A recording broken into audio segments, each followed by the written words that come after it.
अगर आपको अपने बारे में केवल एक सत्य जानना हो तो वो क्या होगा? आपका नाम, आपका शरीर, आपका व्यवसाय या कुछ और? क्या आपने कभी सोचा है कि आपकी वास्तविक पहचान क्या है? आज भगवान श्री कृष्ण आत्मा के ऐसे गुण बताने वाले हैं जो हमारी असली पहचान को प्रकट करते हैं। जी हाँ, धर्म दर्शन कक्षा से मैं अश्विनी मिश्र। और आज हम गीता साधना में समझेंगे भगवत गीता के दूसरे अध्याय सांख्य योग का 24वां श्लोक। तो आइए शुरू करते हैं।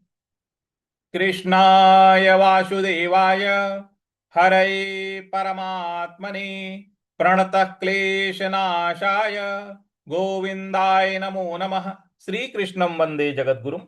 जय जय सिया राम। तो आइए पठन शुरू करते हैं। ओम श्री परमात्मने नमः। श्रीमद् भगवद गीता अथ द्वितीयोऽध्यायः। श्री भगवानुवाच। 24वां श्लोक है। अच्छेद्यो अ के बाद जो च है उस पर हमको आघात देना है। तो अच्छेद छेद छे के बाद जो द है उस पर भी हमको आघात देना है। तो अच्छेद्यो, और जो द पर जो ओ की मात्रा है उसको हमको दीर्घ खींचना है। तो अच्छेद्यो यमदाह्योयम, यमदाह्योयम, यम दा ह्यो, ह्यो पे जो ओ की मात्रा है उसको दीर्घ खींचना है। ह्यो यम, यमदाह्योयम, अच्छेद्यो यमदाह्योयम। अगला पद है अक्लेद्यो। अ के बाद जो क है उस पर हमको आघात देना है। अक्लेद्यो, ले के बाद जो द है उस पर भी हमको आघात देना है। तो अक्लेद्यो, द्यो, द्य पर जो ओ की मात्रा है उसको दीर्घ खींचना है। तो अक्लेद्यो शोष्य, शोष्य, शोष, शोष्य, शोष्य। तो अक्लेद्यो शोष्य एवच, एवच। तो पूरी पंक्ति क्या बन रही है? अच्छेद्यो यमदाह्योयम अक्लेद्यो शोष्य एवच। इस प्रकार से अगला पद है नित्यस, नित्यस। नी के बाद जो आधा त है उस पर आघात देना है। नित्यस, य के बाद जो विसर्ग है उसका उच्चारण हमें स ले आना है। तो नित्य सर्वगत, सर्वगत, गत के बाद जो विसर्ग है उसका उच्चारण भी हमको स ले आना है। तो सर्वगत स्थाणुर, स्थाणुर, स्थाणु, ड़ू के बाद जो विसर्ग है उसका उच्चारण हमको र ले आना है। स्थाणुर अचलोयम, अचलो, ल पर, ल पर जो ओ की मात्रा है उसको दीर्घ खींचना है। लोयम सनातन, सनातन। न के बाद जो विसर्ग है उसका उच्चारण हमें ह ले आना है क्योंकि उसके आगे कोई भी अक्षर नहीं है। तो पूरी पंक्ति क्या बन रही है? नित्य सर्वगत स्थाणुरचलोयम सनातन, अचलोयम सनातन। पूरा श्लोक देखते हैं। अच्छेद्यो यमदाह्योयम अक्लेद्यो शोष्य एव च, नित्य सर्वगत स्थाणुरचलोयम सनातनः। इस प्रकार से इसको पढ़ा जाएगा। व्याकरण को नोट कर लीजिएगा और कम से कम 5 बार इसका अभ्यास अवश्य कीजिएगा। अब हम सभी लोग एक साथ इसका उच्चारण करते हैं। आइए शुरू करते हैं।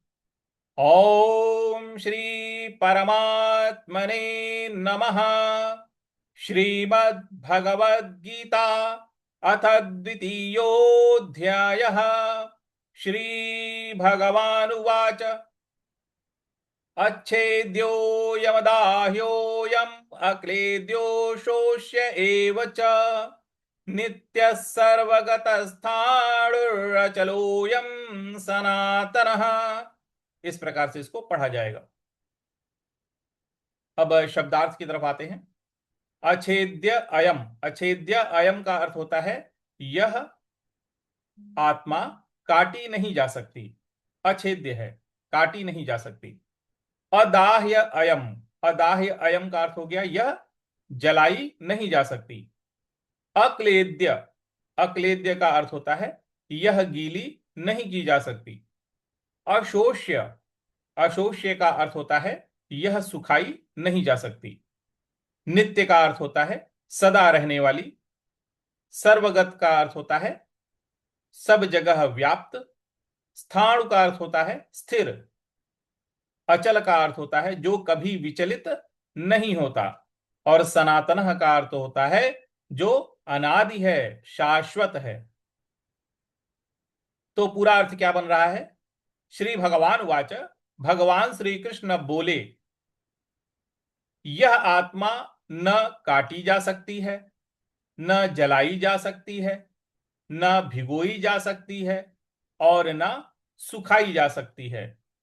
ये नित्य है, सर्वव्यापी है, स्थिर है, अचल है और सनातन है।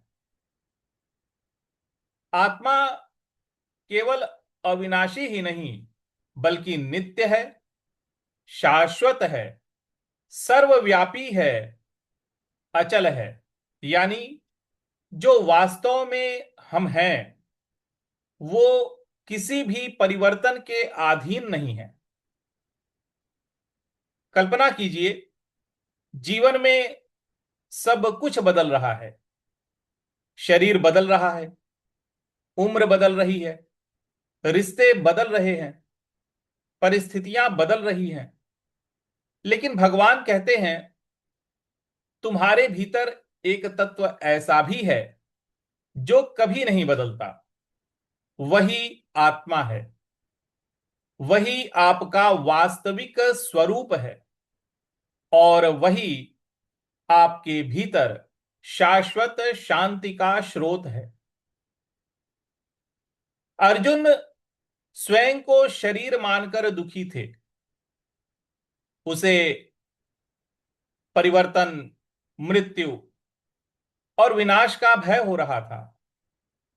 इसलिए भगवान अब आत्मा के गुणों का विस्तार से वर्णन करते हैं ताकि अर्जुन समझ सकें जिसे मैं समझ रहा हूं वो शरीर नहीं, वो आत्मा है। तो भगवान हमें यहां पे क्या शिक्षा दे रहे हैं? सबसे बड़ी पहचान क्या है? कि मैं आत्मा हूं, यही बोध लेना है, यही बोध करना है। सबसे बड़ा भ्रम क्या है? मैं केवल शरीर हूं। और सबसे बड़ी स्थिरता कहां मिलेगी? अपने आत्मस्वरूप में। जब हमें आत्मस्वरूप का बोध हो जाएगा तो वहीं हम पूर्ण रूप से स्थिर हो सकेंगे। तो जब भी जीवन में बहुत परिवर्तन आए, मन अस्थिर हो जाए, भविष्य की चिंता सताने लगे, परिस्थितियां डावाडोल करने लगें, तब इस श्लोक को हमें याद करना चाहिए कि मेरे भीतर एक ऐसा तत्व है जो कभी नहीं बदलता। और उसी सत्य में टिकने का हमें अभ्यास करना चाहिए। धीरे धीरे हमारा मन स्थिर होने लगेगा। देखिए, शरीर बदलता है, परिस्थितियां बदलती हैं, समय बदलता है, लेकिन हमारे भीतर एक सत्य ऐसा है जो कभी नहीं बदलता। भगवान आज हमें उसी सनातन स्वरूप से परिचित करा रहे हैं। उसी सनातन स्वरूप को हमें समझा रहे हैं कि हम आत्म स्वरूप हैं। हमें बस उसका बोध करना है, हमें समझना है, हमें समझ में आ जाए कि हम आत्मा हैं।